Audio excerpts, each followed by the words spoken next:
everyone, and welcome back to the GeekWave. This is the low-budget show. It's the show so low. It has no budget. And we're headed back in time to an old concept that's pretty much been around since the start of this show. We are 75 episodes into the GeekWave, and we've talked about sitcoms from the 2010s and from the 2000s and from the 90s, and now we're going back in time to a time before I was alive and looking at sitcoms from the 80s.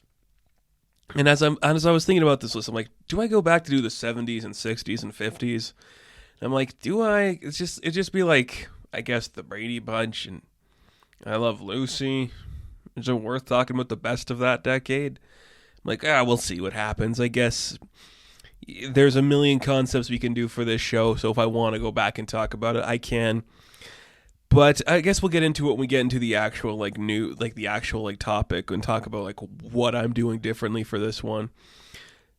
But before that, like with every episode of the GeekWave, we have a bit of news to talk about, and there's some really interesting stuff that excites me to talk about.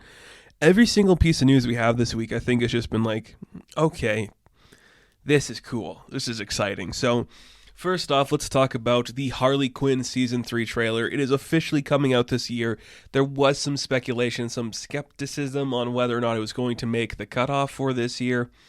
Turns out it is, and that's great. I think that's really cool, and the trailer was great. The animation looks just as fluid, almost a little cleaner than what we saw last season, and that would make a lot of sense to me because the budget would be bigger this time around, so we could actually...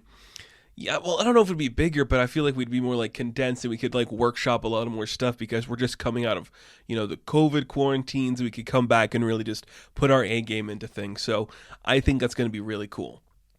I love the James Gunn jokes. That was so funny. I think that worked well. Seeing Swamp Thing in there made me so happy, and just having the chemistry of Harley, I think is what they're calling them. Oh, it's great. This is hitting all the right notes, and it's coming this month, which is very exciting. I'll be talking about it endlessly on this channel. I just know it's going to be a fun show. I cannot wait to get back into. They don't show any Tony Hale as Dr. Psycho, which I guess you don't need to have that character in there. But it would be cool to see him again, just having him appear to do something. Doesn't matter. It's looking fun. One of my favorite jokes from the trailer, it's because they try to do this in the earlier seasons, where Batman would have a certain interaction with Selena Kyle, and they say heroes don't do that. Well, it looks like the hero does do that this time, but the woman does not seem to be interested in him doing that. I'm like, that is just a great play on that. You don't actually have to be explicit about it, just talk enough about it where it's kind of funny. That's a great joke. I cannot wait to see what they're going to do with that. That's really fun. This show is just interesting and creative, and I want more animated adult content like this, where it's the jokes are actually funny, they are sharp. It honestly reminds me of a really good Simpsons episode, just because it's he's taking a concept you're familiar with, spinning it on its head, and doing creative jokes that both work for the world it built for itself and just for being a joke. It's not a reference, it's just a good joke, and I think that's awesome. I think that's great to see. And moving from there, we have some really interesting news. I've talked endlessly about the Barbie movie. Well, I'm going to give you a plot synopsis that came out that is just so interesting. So this is the plot synopsis for the Barbie movie. The film is set in Barbie Land, a beautiful, colorful society with Kens and Barbies. Ryan Gosling's Ken, said to be a complete doofus, is obsessed with Barbie, but loves the real world for all its reasons. Barbie hates it. Beauty standards, sexism, etc. Gerwig's film eventually becomes a big fish out of water comedy as Ken and Barbie leave Barbie Land for the real world, and Mattel CEO, played by Will Ferrell, goes after the doer to bring them back to Barbie Land. That's awesome. I was kind of talking about what I think is going to happen. It could be Ted, where a Barbie doll comes to life. Is it going to be the Lego movie, where it's all in some kid's head just playing a game with their Barbies? I love the idea that there's just a Barbie Land that exists, and I think that's where we're going to get all the other Kens and Barbies just appearing up because there's been confirmed actors to play them, and then turning into a fish out of water story. That's great. It's I love that. And it's like all the behind the scenes stuff we've been seeing for this show. It looks amazing. It looks so fun, so fresh. There's the one behind the scenes clip where you just hear Ryan Gosling screaming, and I'm like, this is perfect. You're getting the tone right. And I think Will Ferrell is just so good at kind of playing like the buzzkill nowadays, where he's just like, okay, let's wrap up the entertainment and just bring it back to its quietness, okay? Let's get that done here. So I really like that. That's going to be a really fun one. I cannot wait to see what's happening with this Barbie movie. It upsets me it's still a year away, but I am eagerly and patiently waiting to see what is going to come from that. It's going to be great. That plot synopsis is fantastic. Also, we got some more dates revealed for the next installment of the Monsterverse franchise. So I put that in my notes, and I didn't even put the actual date down that the movie's coming out. So it is 2024, the next installment of the Monsterverse franchise. That is, for those of you who don't know, it's Godzilla, Kong Skull Island, Godzilla, King of Monsters, and then Kong vs. Godzilla. They have been saying the next one might follow like a Son of Kong storyline, which would make sense to me, because Kong would have been like the new king of this world they found, and maybe he'd have a son, and then Kong would get killed in that movie, and his son would come back to do whatever. I am genuinely surprised at how contained the Monsterverse films are. Like, they are big bombastic pieces, but they have just been quietly churning out stuff. You know, it's not been like egregiously annoying. It's just been like, no, we're going to do one movie where like Ghidorah and Mothra and Rodan show up, but after that, it's just a big mecha Godzilla. Like, it's surprisingly tame, and I have to commend it for that. Like, that's very cool. But then, isn't it like in Kong vs. Godzilla, like Ghidorah takes over the mecha Godzilla suit or something? It's surprisingly tame, and I really respect them for just like, yeah, we get it. We know what we're doing. It's the second, like, most cohesive cinematic universe. And that's saying something. You know? Say what you will about the MCU. I have thoughts on it. We'll talk about it in a later video. But, like, just to be, like, the one under the MCU that is keeping their shit contained and working, that is saying something.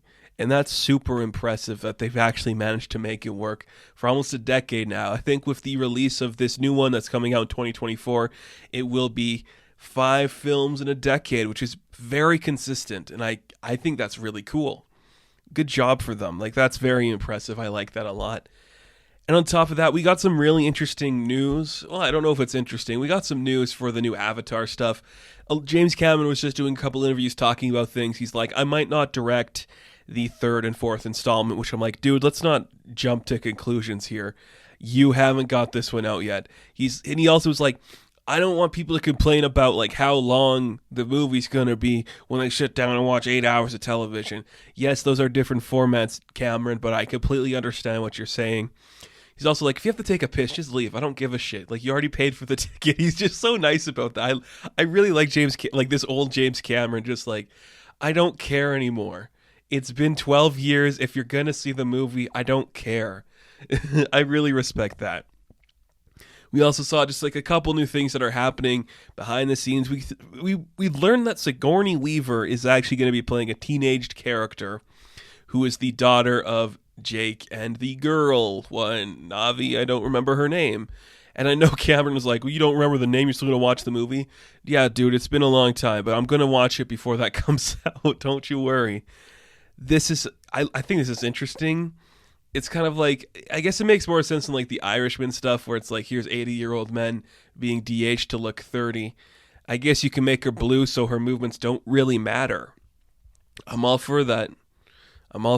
So that's going to be fun. Avatar seems like they're really going to push for it. So I commend them for that. I genuinely commend them for that. That is something to do, isn't it? That is something to do. My final piece of news, I'm sure it comes as no shock to anybody. There's been a couple of leaks coming out now for Wakanda Forever, the new Black Panther film. I don't know if they're going to be keeping the Black Panther moniker, but they've released a couple concept art for some characters that will be appearing, and this looks great because I like Black Panther, and I think that world was explored really well. But there's just something about the idea of what they're doing with Atlantis in here that really excites me. So we got our first kind of official looks at Okoye and Shuri. Yes, they look great. They look exactly what they need to. But for like new designs and characters we saw, Atuma, which is a great choice for a side villain in a story like this, having Atuma show up, maybe being the one that wreaks havoc on the place. That's really cool. Namoretta got like a little bit of a teaser, and I'm like, that's kind of fun. She's an interesting character that they're genuinely using, and I think that's kind of exciting. And the big one is Tina Huerta's Namor finally getting an official look. There was some tease concept stuff that people made, but we got an official look at him. Again, it's not official, but you know what I mean. I think it's perfect. I really think it's perfect. It looks arrogant and commanding, very strong, very presentful. I think everything about that it found the right footing, and I think it's working great. I think it looks really cool. I love the facial hair. I love the structure of the headdress. I think it all looks fantastic, and I think he is quickly going to become a fan favorite character because he could essentially be like a Robert Downey Jr., Tony Stark type character without like the sarcasm, just like that type of snickering asshole without trying to be like quippy. And I think that's going to be something a lot of people like that might feel a little different than other characters. I just don't want him to be like the one-liner guy. You know, that's like my big fear with Namor, where it's like somebody's going to say something and he's going to have the one-liner. I don't want that to happen. I just want him to be like reactful and not like reactive. I don't know if that makes sense. Where he just takes it in without actually like thinking. I don't know.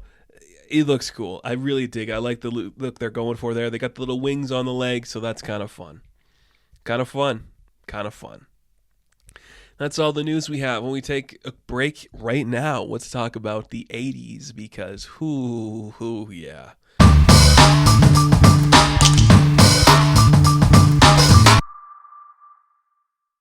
All right, all you cool cats. Here's the thing about the 80s sitcoms I need to make abundantly clear before we talk about this. They're of a certain time, so that's a thing. Also, I haven't seen any of these except for Cheers. So Cheers is the thumbnail because it's the one I've seen, and because I've only seen one sitcom from the 80s, I'm just going to find a list of the top sitcoms of the 80s off of IMDb, and we're going to talk about them from that. In the 90s, 2000s, and 2010s, I could talk about my favorites, the ones I think are the best. But doing the 80s, I don't know. I don't know. I don't know which one's the best. It's Cheers. Cheers is the one I know. It's just a really smart concept of great characters and great actors and people committing to the silliest and most insane bit ever. It's fun. It's creative. It gives you great characters like Norm and Cliff and Woody, and just Coach was great for the beginning there, and Rebecca was great. And the Sam and Diane relationship is one of the best will they won't they's out there. I also really love the finale of Cheers because it's just like he chooses the bar. And that's such a real thing. I don't think people understand. It's like how important not just a business, but like an idea to you is, where it's like that could lead you on a certain path and take you down an area you never really been before. So Cheers is just the best, But we can't just sit here and talk about Cheers all day because my audience, I'm sure, is not people born in the 80s or born in the 70s, really. It's young people. And because we're young people, we probably don't know anything about the 80s shows. So we're just going to call this episode the best sitcoms of the 80s. We're going to get a list from IMDb. We're going to read the synopsis, and we're going to decide if that sounds like it's a good show. That's what this episode is. Okay? That's all we're doing today. So I have this list from 2014, which is pretty much 8 years ago, but it's like the shows are from the same time period. It's not like they're still going on. So it's not like the list can be updated. So it's fine. And these are the top 35 sitcoms of the 80s from 2014. So I'm sorry. It's just funny to me because number one on this list is The Cosby Show. And I'm like, oh, God. 2014 was quite the time, wasn't it? I think even then, people were aware of Bill Cosby. And I don't want to talk about this one too much the goings-ons in the life of a successful African-American family. If Cosby didn't tarnish everything by being the worst person alive, I think the legacy of the show would be remembered more fondly. So I'm just sorry to say that the Cosby Show being the number one on this list is so insane to me, but okay. Number 2 is Cheers, again, the perfect sitcom. Everything went for it. Ted Danson is a godsend to television. He is so cool. Kelsey Grammer getting like his big Frasier start here was really cool. I really liked Cheers, and I pretty much only watched Cheers because I knew family that said it was really good, and my father always made jokes about it, so I'm like, okay, I gotta see this. And then I really like it. I do like it better than Frasier, honestly. But I don't know, I guess I could do a video on Cheers, but I don't know if the audience is there for it. It could be, but who's to say? So Cheers is great. Number 3, Family Ties, chronicles liberal ex-hippies Stephen and Elise Keaton, their conservative son Alex, daughters Mallory and Jennifer, and later their youngest child Andrew. This is the Michael J. Fox one. This sounds really boring. It sounds like that classic, the parents and the kids don't get each other.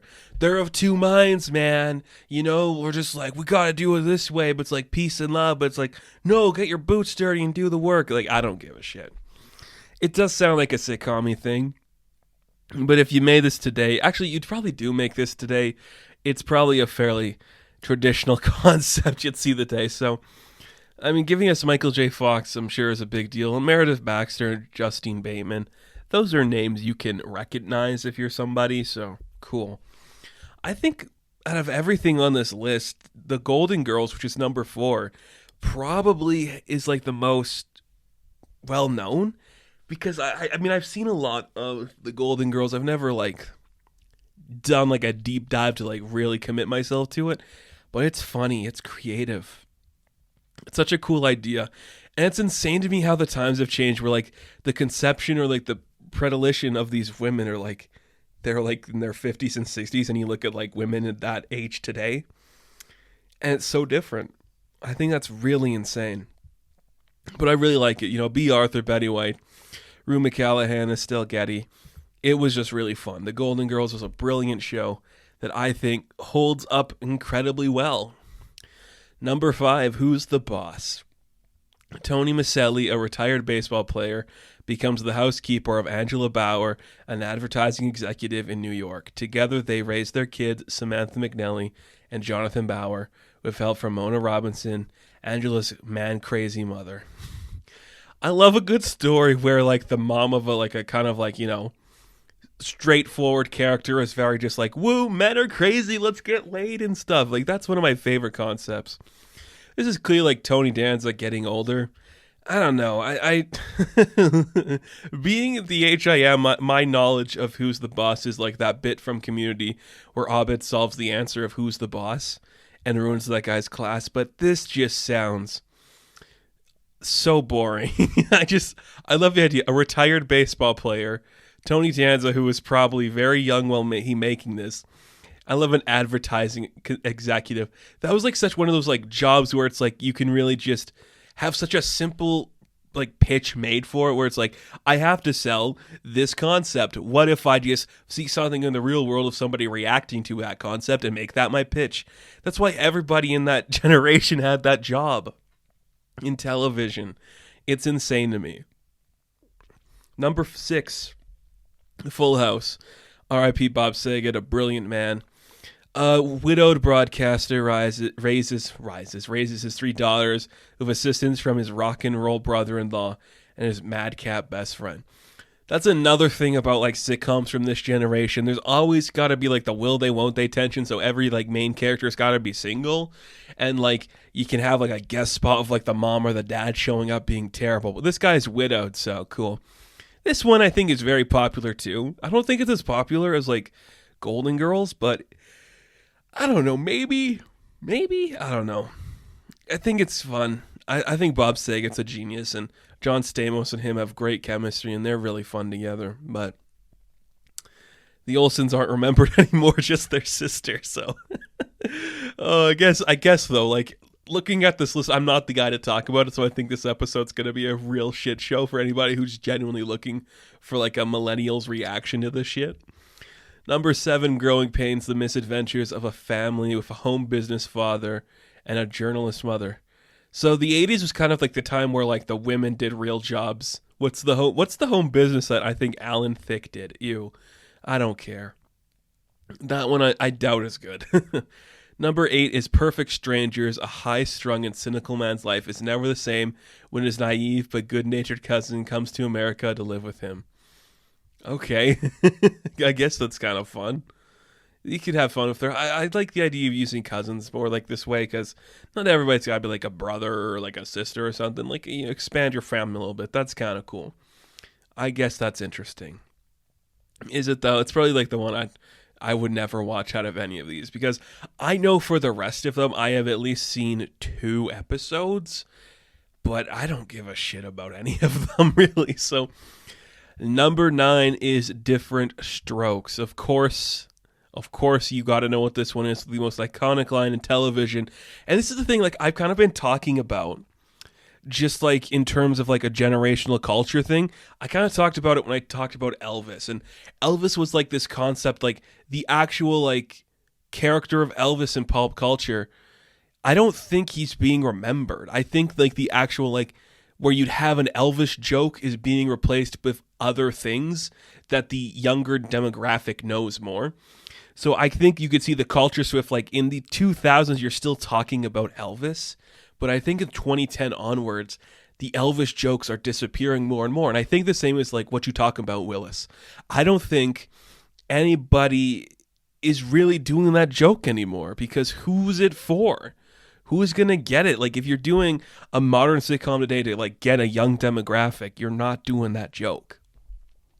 So I think slowly, this one, I think more than any, is really going to fall out of favor with a generation, which is kind of sad.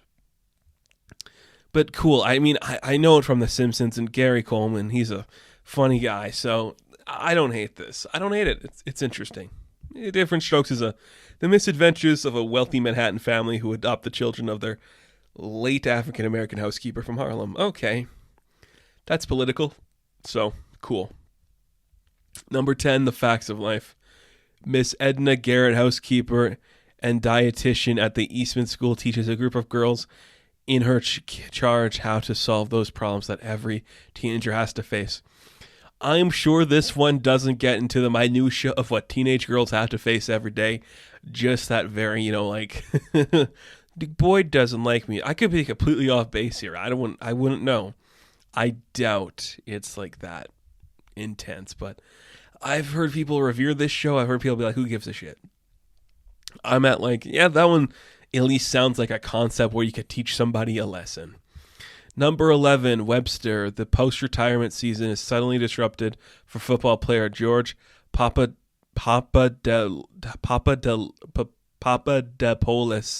and his wife Catherine.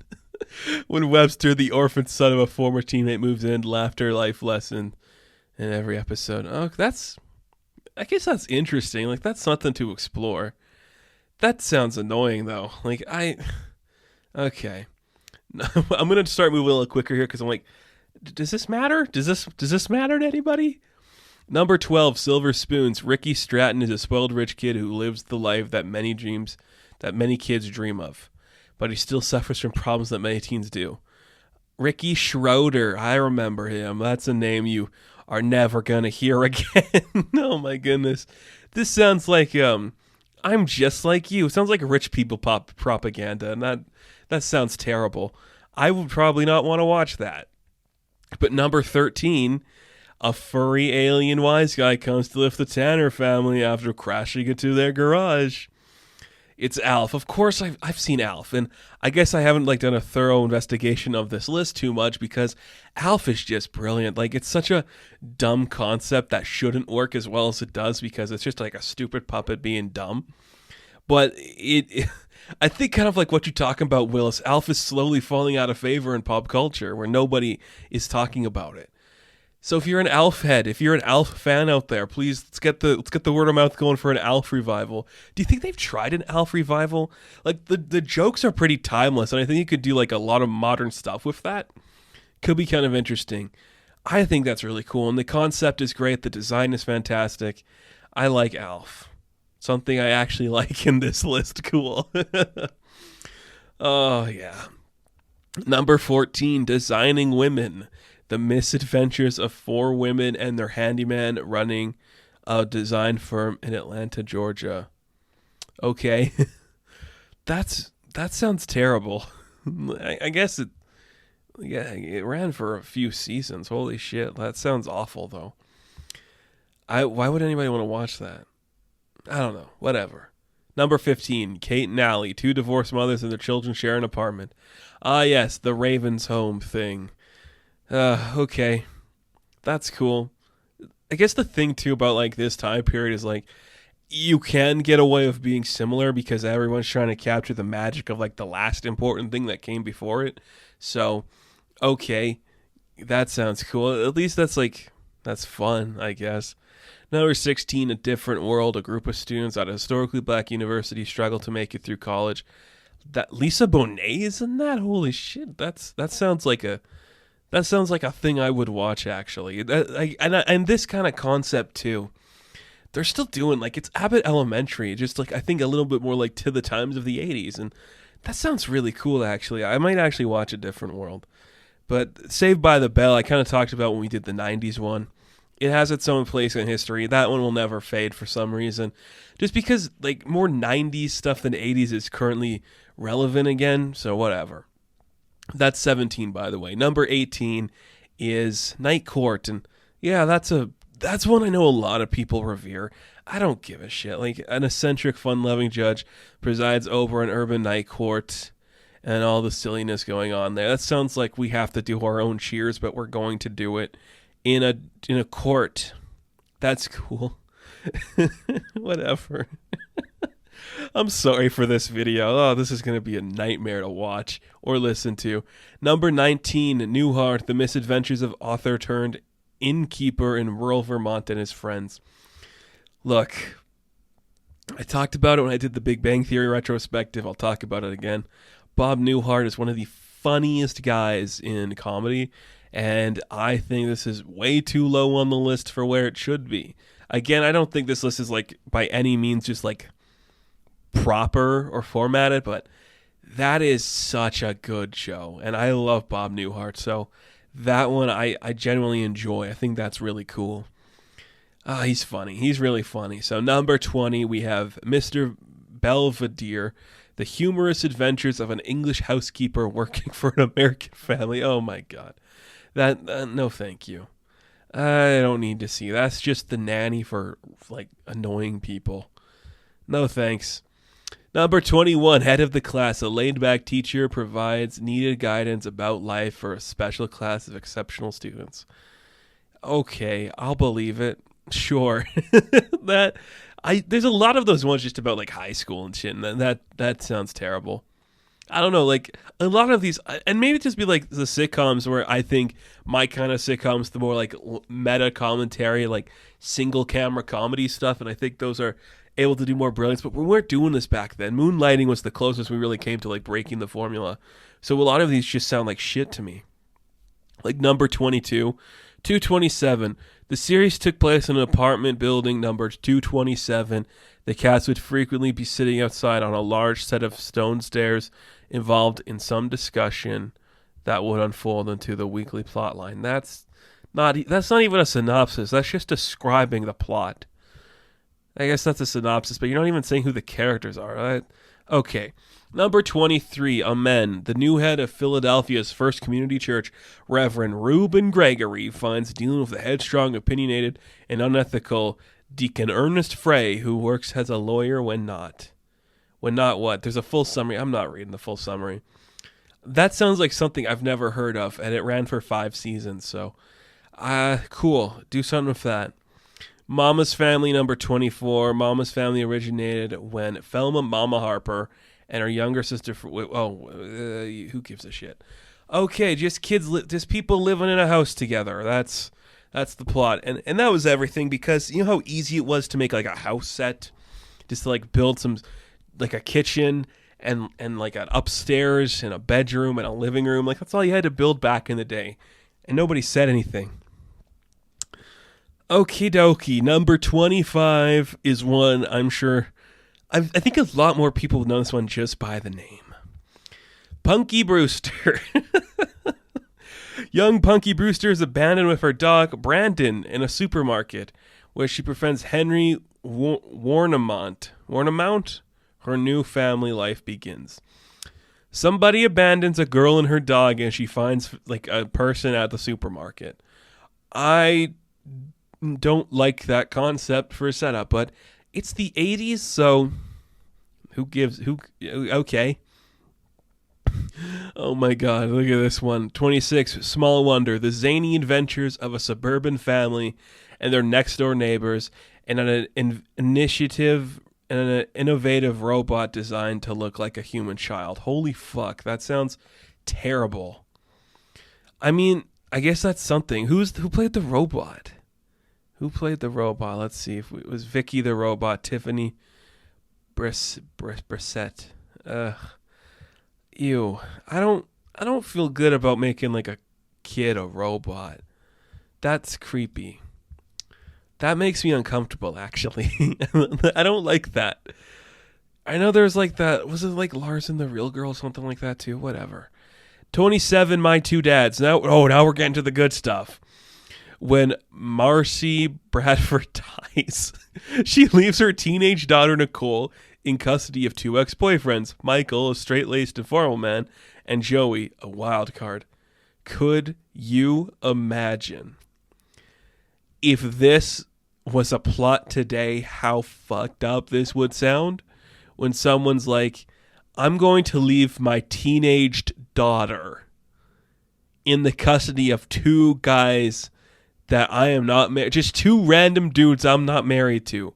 I don't care if it's Paul Reiser and Greg Evigan. Like, that is weird. That is creepy weird. I don't like that. That don't sit right with me. And I don't like the poster where it's just like, here's this young woman surrounded by these two dudes with terrible haircuts. Nope, I'm not liking this one. No. 28, Benson, Jessica Tate's sharp-tongued former butler. Benson Dubois moves up in the world, becoming the first governor's director of household affairs, and then the state's budget director, then lieutenant governor, the candidate for executive mansion. What the fuck is that? Oh, I like that one. This dude's just like, I used to be a butler, now I'm the director of household affairs for the governor. I don't even know what that means, but that sounds like a really good plot. That's my favorite one so far. Oh, that is crazy. That is so dumb. I love it. Number 29, Valerie. Originally the saga of a working mom raising her three sons alone while her pilot husband away. After star Valerie Harper left the series, her role was filled by Sandy Duncan as the boy's aunt. Interesting that the show called Valerie lost its Valerie. Oh, that's funny. Oh, Jason Bateman's in this. Cool. That's cool. Cool. Yeah, Bateman was working hard back in the day, I guess.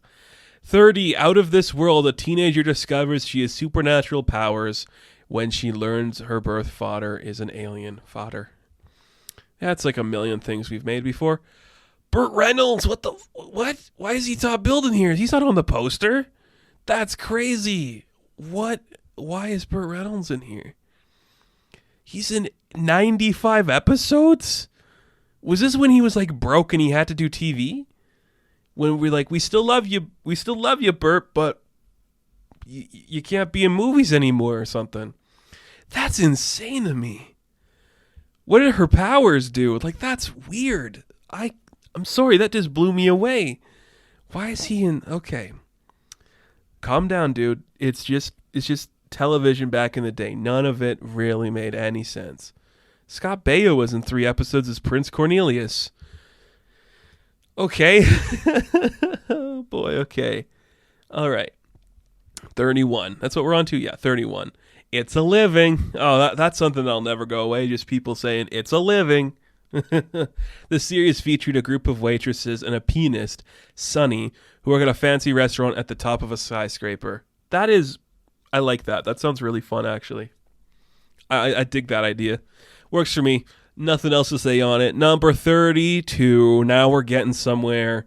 Bosom Buddies, two young ad men. Again, going back to the advertisement stuff. This is why Mad Men worked, because we finally took this concept seriously. Two young single ad men must disguise themselves as women to live in the one apartment they can afford. Starring Tom Hanks and Peter Scolari. Yep. 2 seasons of this bad girl. I love that. What a terrible idea. There's something about like, and I kind of understand in like the time period why it was funny, but looking back on like these types of sitcoms and these jokes where it's like a guy is wearing girl clothes and he's feeling his fake boobs and he's like putting on his makeup and he accidentally kisses a guy and that's weird. It's like that was like comedy to like dudes that didn't give a shit about television, but it's not really funny. It more is just like, let's make fun of like everyone who does this professionally. I don't know. It's such a dumb thing. And I guess that's like a start for somebody. Like when it's 1980 and you're Tom Hanks, you're not looking at who you're going to be in 15 years. 33, Too Close for Comfort. A conservative cartoonist tries to meddle in the affairs of friends and family. Yeah, okay. That's, okay. Sure, yeah, I don't give it. Meddle away, buddy, meddle away. Give me a break. 34, Neil.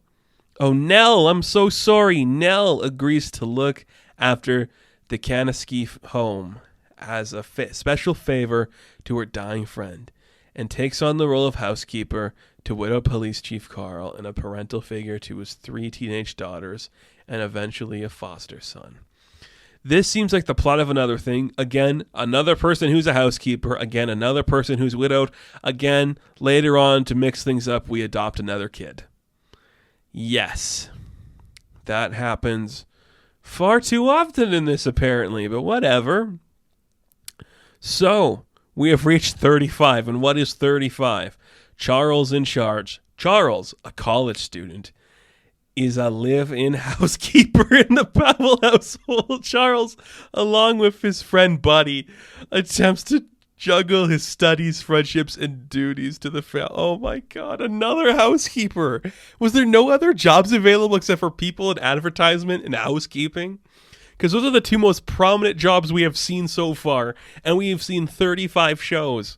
Why is everybody a housekeeper? Who would trust Scott Baio in their house? That is so weird to me. I am blown away by that. So Scott Baio was Charles. That's cool. Imagine if your name was Buddy. Willie Ames was Buddy Lemec. That's so weird to me. Wow. Why was everybody doing that? Was it just like, hey, we think it's funny to see people clean houses? That's so dumb. That is so dumb, but whatever. I guess Scott Baio was important or something. Fuck, was Happy Days in the 80s? I guess it kind of was. I'm looking at Scott Baio now. I'm like, yeah, he was in Happy Days, wasn't he? Yeah, he was Chachi. We should do a Happy Days like episode, but that's I don't give a shit. Happy Days is another one of those things, and this is kind of like, I was just rewatching all of Arrested Development, and of course that has Ron Howard and Winkler and Scott Baio in it, blah blah blah. And I'm just like, do people care? Do people care about Happy Days anymore? Do they? Does anybody give a shit about Happy Days? I don't know if they do, but cool. Oh boy, oh boy, oh boy. Oh boy, I hate the 80s sitcoms. There is nothing good on there except for a couple things. And I guess that means we can just jump right into the recommendations. I don't have much for you. I won't watch Charles in Charge because that sounds terrible. That'll be a fun one. Watch The Golden Girls. Watch Cheers. I guess, what's another one? Newhart is probably a good one to watch. Night Court's probably interesting for a little bit. That's all I'm going to recommend to you, though, because these all sound terrible and everybody's a fucking housekeeper for some reason. Oh, my goodness. I'm let down by the 80s, man. That all sounds terrible, but I guess you could look at today's television and the 90s and just be like, yeah, this sounds terrible when you're just reading a small plot synopsis, but my goodness, guys. What is an ad? I don't think anybody got an advertising job right in there, but whatever. That's something, isn't it? Oh, well, thanks for sticking through this. If you did stick through this, I completely understand if you didn't. However, I just want to say thank you for watching. Be sure to like and subscribe to the channel. As always, you can check me out on Instagram, TikTok, and Twitter. And as always, I will catch you guys in the next one. So have fun, stay safe, good luck.